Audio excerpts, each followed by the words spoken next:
So the last few years have been very, very difficult for our country. But in this episode, I want to talk about why you should be grateful for the 4th of July. We're right around the corner, and I just want to discuss this because I think we're missing a lot in the discussions about what's going on in the country and racism and things along those lines. And the 4th of July is really important. Stay tuned. You are listening to The Leadersmith, Darren Gertis. Okay, so in this episode, we're going to be talking about the 4th of July. And I'm going to cover a lot of things about it, but I really want to do that with an eye toward what's going on socially in our country. Um, the first place I want to start with this is there's this great little bit, it's about page 50 or so in Our Sacred Honor by Bill Bennett. And he had a line from John Adams. Actually, it was a letter from John Adams to his wife, Abigail. So we talk about the 4th of July, and that's all well and good because we're thinking about the Declaration of Independence. But to John Adams' mind, it was the 2nd of July because that's when they voted unanimously to adopt Lee's resolution, which was for independence. They would only approve it on the 4th, but they voted unanimously to adopt it on the 2nd. And so he wrote home to Abigail and he said this: "The 2nd day of July, 1776, will be most memorable epoch in the history of America. I'm apt to believe that it will be celebrated by succeeding generations as the great anniversary festival. It ought to be commemorated as the day of deliverance by solemn acts of devotion to God Almighty. It ought to be solemnized with pomp and parade and shows and games and sports and guns and bells, bonfires, illuminations from one end of the continent to the other from this time forward forevermore. You will think me transported with enthusiasm, but I am not. I am well aware of the toil, the blood, and treasure that it will cost us to maintain this declaration and support and defend these states. Yet through the gloom, I can see the rays of ravishing light and glory. I can see that the end is more than worth all the means, and that posterity will triumph in that day's transaction, even although we should rue it, which I trust in God we shall not." Okay, so he's very optimistic. And he's recognizing that this is going to be costly. It's 1776. The war has just barely begun, only a few months in, maybe a year, and it's going to go on until 1781 to 83, depending on how you measure it. Now, so he's recognizing it, and it's basically what we do for the 4th of July, fireworks and all kinds of parades and things along those lines. Now, the temperature of the society is very different. Last year, or not last year, this was a few years back. Lecrae, he's a Christian rapper, put on, and he's not the only one. There's plenty of people that have put things like this. He tweeted out on July 4th. This was 2016. "My family on July 4th, 1776," and he showed a bunch of black slaves out in the field picking cotton, and that he's making a statement. And I thought, I get the sentiment, but at the same time, you're missing a big part of the picture. Yes, that was wrong. Yes, that was injustice. But that doesn't mean you shouldn't celebrate the 4th of July because the 4th of July is what gave you, over time, increasing justice unfolding. Took too long. Absolutely. Slavery is a bad thing. Absolutely. I get it. But it unfolded because of what happened there. There's also another incident here recently where there was an Olympian that during the national anthem turns her back on the American flag and is an activist and using that as a platform. You only have that right to use that as a platform because of the Declaration. Now, I think that's rude. I think that's repugnant to do that because you're representing the country. Um, but you have rights because of the Declaration and the Constitution, where in some places that wouldn't work out all that well for you. Um, I think we're missing a lot. We're looking at only one side of the equation, and I'm not going to try to balance this. I'm trying to give you the other side here because the one side of the equation is saying, "Oh, look what a terrible thing America is." It's using critical theory to, give everybody a black eye. And based on critical theory, everybody should have a black eye. No one should come out clean, including the person that's talking about it, because we've all sinned. And now they're not going to talk in terms of sin. They're going to talk in terms of something other, like, hey, this was repugnant that you were, somebody was a slaveholder. Yes, that's repugnant. I believe that. In their culture, in that time, nobody really got past that. There were a few people that were getting past it, and over time it gained momentum, and the Declaration gave us the impetus to get further past it and to actually achieve, go past it, go over the line.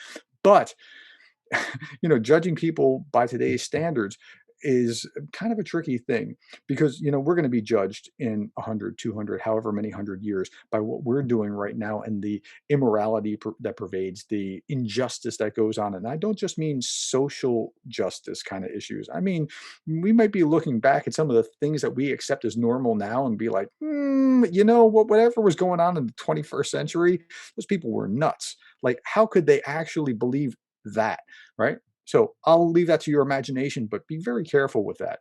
People are products of their time very often. Okay, what I want to talk about now is the other side of that equation. So here's the other side of the equation. We forget about Jefferson's draft of the Declaration. And in fact, many people don't even know. And those that do know discount it because it wasn't accepted into the final draft. And that was for the unity of holding the nation together. I wish they had included it in the Declaration, because then it would have made it easier to get into the Constitution.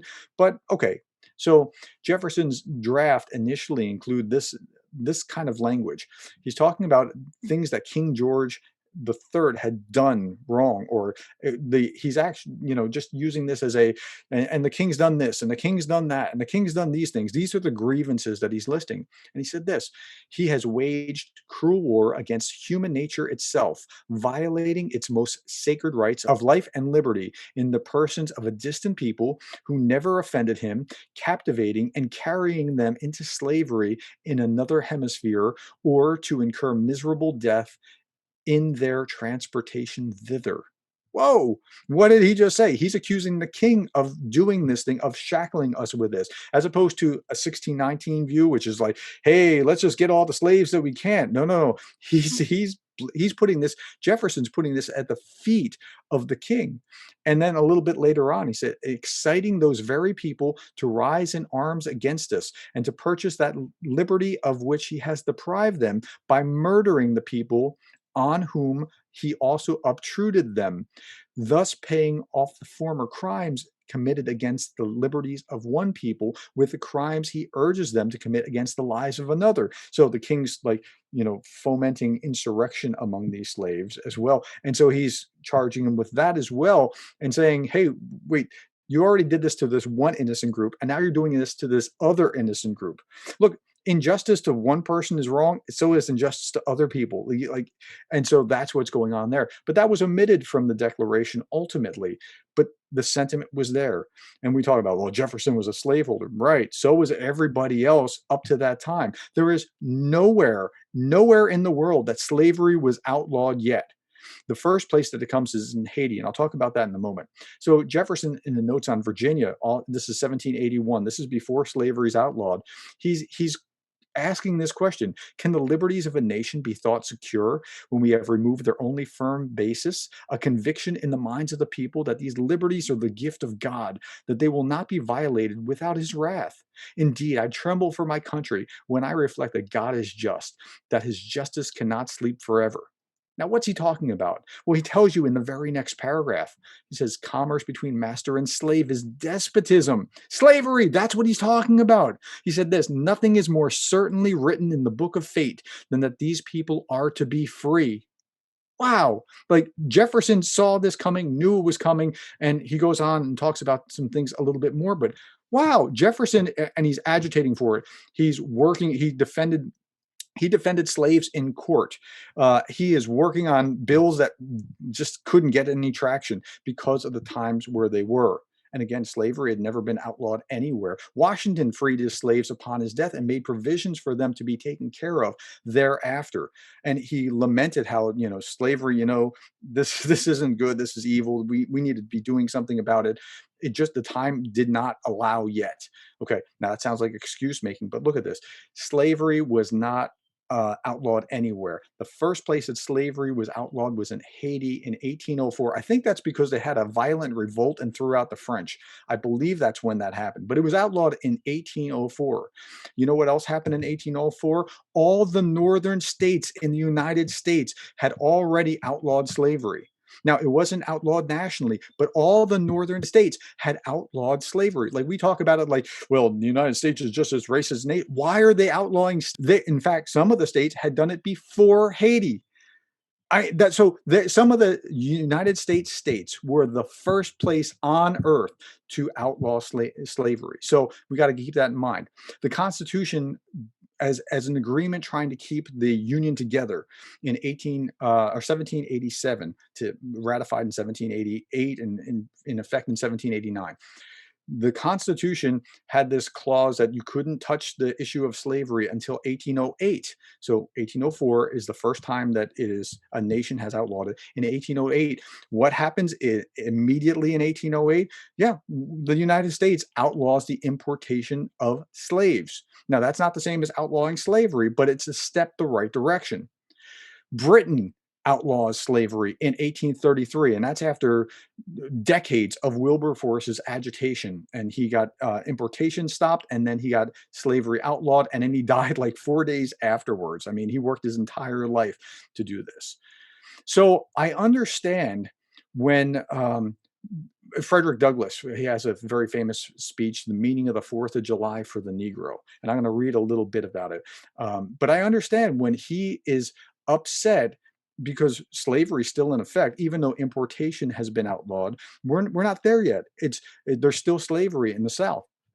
So Frederick Douglass says this. He says, "The 4th of July is yours, not mine." Now that goes back to Lecrae's post about here's my family in 17 and on July 4th, 1776. Like I have nothing to celebrate.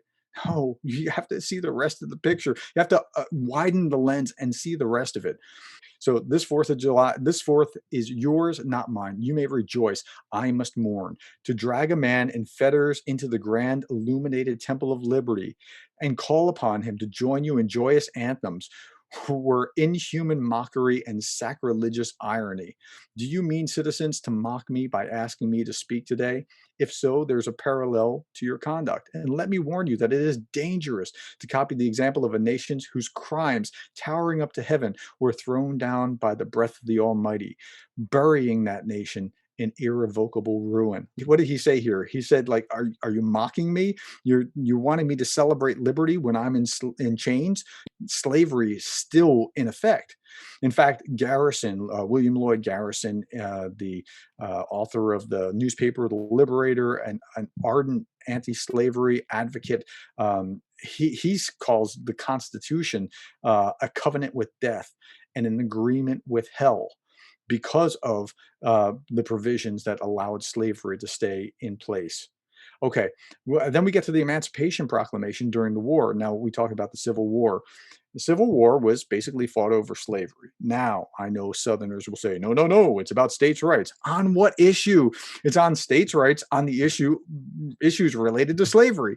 They weren't worried about issues related to, should we have a canal or something along those lines. They were talking about issues related to slavery, whether it was the cotton tariffs or whatever else. It was all issues related to slavery. After the Civil War, we see the amendments. Okay. And so we reversed laws that required returning fugitive slaves. So, for example, the compromises that kind of postponed the reckoning of the Civil War were a number of compromises that included things like returning fugitive slaves if they run to the North. That was part of some of those compromises. Those are wiped out. In fact, the amendments passed by Congress, the 13th, 14th, and 15th in 1865, are things like this. The 13th Amendment says, neither slavery nor involuntary servitude, except as punishment for a crime where the party shall have been duly convicted, shall exist within the United States or any place subject to their jurisdiction. The 14th Amendment goes on in 1866. It's ratified in 1868. And it says, all persons born or naturalized in the United States and subject to the jurisdiction thereof are citizens of the United States and of the state in which they reside. No state shall make or enforce any law which shall abridge the privileges or immunities of citizens of the United States, nor shall any state deprive any person of liberty with or property without due process of law, nor deny to any person within its jurisdiction the equal protection of the laws. Okay, so it's saying, look, if you're born here, you're in, you've got it, right? Now, of course, we know historically something's going to go off the rails.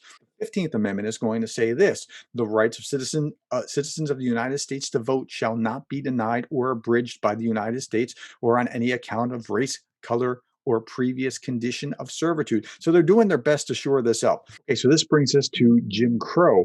And in Jim Crow, you see some reversing of this with the separate but equal doctrine, Plessy versus Ferguson, which was certainly separate but never was equal.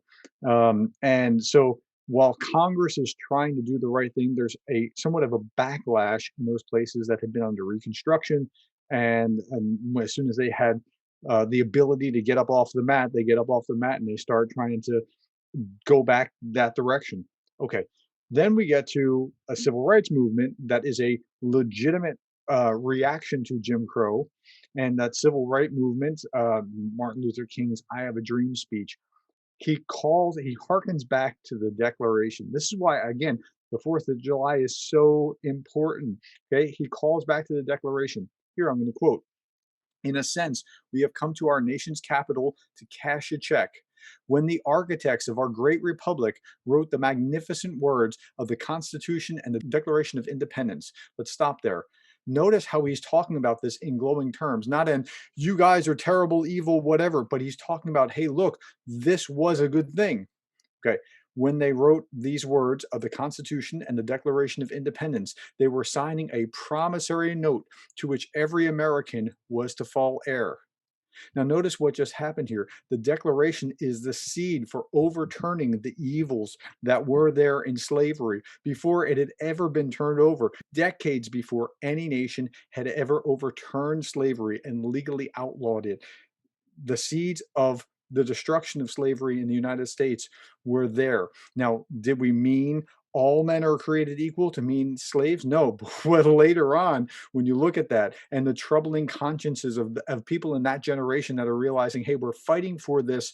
And in fact, the founding fathers, when they were talking about that we're not going to be slaves to Britain, they were starting to be troubled by their own hypocrisy at the time. And so they're recognizing what's going on. Okay, let me continue with MLK. This note was a promise that all men, yes, black men as well as white men, would be guaranteed to the inalienable rights of life, liberty, and the pursuit of happiness. Wow. I mean, he's drawing directly on the Declaration of Independence.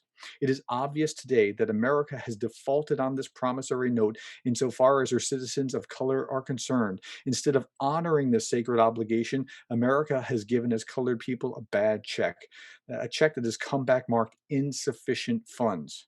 But we refuse to believe that the Bank of Justice is bankrupt. We refuse to believe that there are insufficient funds in the great vaults of opportunity of this nation. So we have come to cash this check, a check that will give us, upon demand, the riches of freedom and security of justice. Wow. I mean, what powerful language. And it draws upon the Declaration. If you eschew the Declaration, if you say, well, this isn't part of, this isn't for me, or this was a bargain with, okay, whatever it was, it is the thing that gave you the right to talk about it, one, today. And it's the thing that is going to undo what you want to have undone so badly. Now, later on, this is the same speech, the I Have a Dream speech, where he talks about race relations in the way that we have for a generation now tried to understand and work through race relations. And it's what's being subverted right now by those that are following critical race theory into a new racism against other people, where you frame the whole discussion as oppressor oppressed, rather than, we're all sinners and we shouldn't be doing wrong to each other. No, no, no. In the same way as Tim Scott framed it in his speech after President Biden's speech, this isn't a racist nation, and one group is not racist because of their color and another oppressed because of their color. And right, we're all equally sinners before God. Okay, so later in the speech, he said, I have a dream that my four little children will one day live in a nation where they will not be judged by the color of their skin, but the content of their character. Now, some people say, well, that's colorblindness. You shouldn't be colorblind. No, you can recognize that person's skin color. That's fine. There's nothing wrong with that. But you judge individuals by the content of their character. Nobody is basically their group characteristic. They are individuals, and you need to deal with them as individuals. Okay, so let's go back to the Declaration itself and talk about the actual language of the Declaration. And I'm only going to read a couple lines, but these are the lines that matter the most when we're talking through these issues. We hold these truths to be self-evident, that all men are created equal. Now, that equality is big because we're talking about equality today, but we mean something very different when we're talking about equality. That all men are created equal, that they're endowed by their Creator with certain unalienable rights, that among these are life, liberty, and the pursuit of happiness. Okay, so that equality is equality of starting points. We should all be equal before the law. We should all be equal with opportunities to start with. Now, not everybody's going to be exactly equal because, if your parents worked really hard and saved a lot of money, yeah, you have a better life than somebody who didn't do that. So you don't have equal of every opportunity, but you should be able to get a education. You should be able to stand before the law and not be presumed guilty because of whatever characteristics. Okay, that's what we're talking about, rather than equality of ends. And that's where we're going today when we're talking about equity as opposed to equality. And the way that I would explain it is, like, society now argues that if you don't come to the same outcome, that's inequality. If there's a statistical difference between groups of people, well, that's inequality. That's prima facie evidence that inequality exists. That is nonsense. It's like looking at a math equation and saying, well, if everybody doesn't get that same answer, then there's inequality, without looking at the equation that leads into before the equal sign, right? 2 + 2 is 4. Okay, if everybody should have 4, but if the inputs are different in any way, then maybe they're not using 2 + 2 to get to 4. Maybe they're doing a different math equation in order to get there, and then that's going to change things. So just looking at the outcomes doesn't tell you very much. Okay, I'm going to stop ranting and raving about why the Declaration is so important, because it is. It just is. The Declaration was this promissory note that King was talking about. It's what unearthed slavery. It's what overturned slavery, and it's what will give us again a guiding north star to be looking at life, liberty. Liberty is different than equality. Equality of ends needs to be enforced by government, and that means that you will lose liberty in order to get that enforced equality if you go down that path. If you don't look at the other side of the mathematical equation and you're just looking at the answer, but liberty, and liberty will get you where you want to go. There will be inequalities of outcomes with liberty, but liberty is what you're after. It's to allow you to pursue and go as far as you can with whatever God has graced you with. Okay, so let me add one more thing before I get to the quotation for contemplation, and that is this. Some people I saw were celebrating Juneteenth, and I think some of those very same people will be going down that path of saying, "Oh, that terrible, 4th of July. That's not for me. That's slavery. That's whatever." I think it's an error to go down that path toward the 4th of July is terrible because in 1776 this is what was happening. But I also think it's wrong to be saying Juneteenth shouldn't be celebrated, or, why are you making a big deal about it? Juneteenth is an extension of the 4th of July. And when you recognize that, it's powerful. When you recognize that freedom finally came because of that Declaration of Independence and the spirit behind that, that's where that's part of the progression. Okay.